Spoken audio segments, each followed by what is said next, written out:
बिस्मिल्लाहिर्रहमानिर्रहीम। अस्सलाम वालेकुम दोस्तों, उम्मीद करता हूँ कि आप लोग खैरियत से होंगे। आज की वीडियो में मैं आपके साथ जिस टॉपिक पे बात करने जा रहा हूँ वो एक बहुत ही ज़्यादा सेंसिटिव टॉपिक है और इसके बारे में इल्म होना हर मुसलमान के लिए बहुत ज़्यादा ज़रूरी है, क्योंकि ये आजकल बहुत ज़्यादा इसका ज़िक्र हो रहा है और ये एक ट्रेंडिंग चीज़ चल रही है, जिसके बारे में आप तमाम को इसके बारे में जानने की बहुत ज़्यादा उशर ज़रूरत है। फितना तो खवारिज। खवारिज का लफ्ज़ी मतलब ये है कि बाहर निकलना या खरूज, और दीन इस्लाम में इसके मतलब ये है कि जब खुलफाए राशिदीन का दौर था तो जो बंदे दीन से बाहर निकल जाते थे उनके लिए ये लफ्ज़ इस्तेमाल किया जाता था, फितना तो खवारिज। और आज कल इसका बहुत ज़्यादा इस्तेमाल हो रहा है कि जो बंदे दीन इस्लाम से निकल जाते हैं और वो रियासत के अगेंस्ट जितनी भी चीज़ें करना शुरू कर देते हैं, उसमें बहुत ज़्यादा चीज़ें दहशत गर्दी के ज़िम्मे में आती हैं, तो इसके बारे में जानना बहुत ज़्यादा ज़रूरी है। अब फितना तो खवारिज जो लोग हैं ये अपने आप को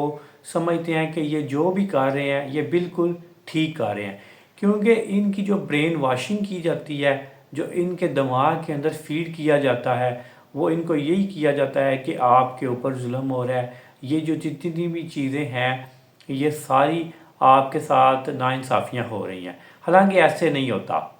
अब इनकी ब्रेन स्टॉर्मिंग करके इनको तैयार इस तरह किया जाता है कि जिनको रियासत के ख़िलाफ़ इस्तेमाल किया जाता है या दीन इस्लाम के ख़िलाफ़ इस्तेमाल किया जाता है। लेकिन वो जब दायरा इस्लाम से बाहर हो जाते हैं तो उनको जो फीडिंग की होती है वो अपने आप को ये समझ रहे होते हैं कि वो बिल्कुल ठीक कर रहे हैं और वो जन्नत में जाएंगे, लेकिन ऐसा नहीं है।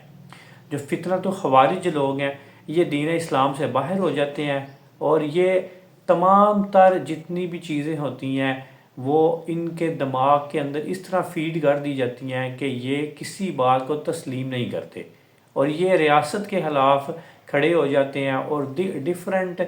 कंट्रीज़ या डिफरेंट तरह के लोग जो है ना इनको वो फंडिंग कर रहे होते हैं और एक अच्छी इनका फाइनेंशियली सपोर्ट होती है, जिसकी बेस के ऊपर ये जो भी काम कर रहे होते हैं अपने रियासत के इंगेज करते हैं। जैसा कि ये पिछले दिनों में सिंध में एक गाड़ी उन्होंने रोकी है, बस रोकी है, उसमें जितनी भी पंजाब के लोग थे जिनकी रेजिडेंसी थी उन तमाम को उन्होंने कत्ल कर दिया। अब ये वो लोग हैं जो ये समझते हैं कि वो बिल्कुल ठीक कर रहे हैं, लेकिन ये डिवाइडेशन कर रहे होते हैं, मुल्क को डिवाइड कर रहे होते हैं। तो फितना तो खवारिज लोगों के बारे में जब भी आपको कोई भी इल्म हो तो आपको चाहिए इसकी इस्लाह करें और रियासत पाकिस्तान को उनके बारे में आगाह करें ताकि उनके अगेंस्ट ऑपरेशन किया जाए और उनको मुल्क से दरबदर किया जाए, क्योंकि ये हमारे मुल्क के लिए बहुत ही ज़्यादा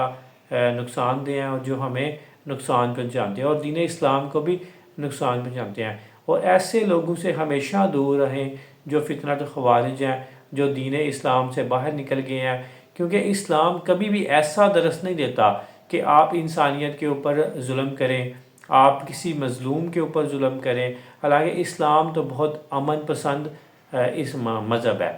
तो ऐसा कोई भी इकदाम जो है ना वो इस्लाम नहीं हुक्म देता और जो एक सच्चा मुसलमान है वो कभी भी नहीं सोच सकता किसी भी दूसरे मुसलमान के ऊपर उसको नुकसान पहुंचाना या उसकी जान देना। तो जो फितना तो खवारिज लोग हैं ये दीन इस्लाम से बाहर हैं, ये दीन के इस्लाम को नाम को इस्तेमाल करते हुए ये अपना एक लबादा ओढ़े होते हैं, तो इसलिए इनको फितना तो खवारिज कहा गया है। और ये अभी नहीं है, ये जब आप सल्लल्लाहु का दौर था तब भी ये लोग मौजूद थे और इनको फितना तो खवारिज इसलिए कहा जाता है कि क्योंकि ये दीन इस्लाम से गाफिल होते हैं और उससे बाहर निकले होते हैं। तो ये मेरी आज की वीडियो थी। उम्मीद करता हूँ कि आप लोगों को पसंद आई होगी और मेरे चैनल को सब्सक्राइब करें ताकि तमाम आने वाली वीडियोज़ की आपको नोटिफिकेशन मिल सके। Thank you very much.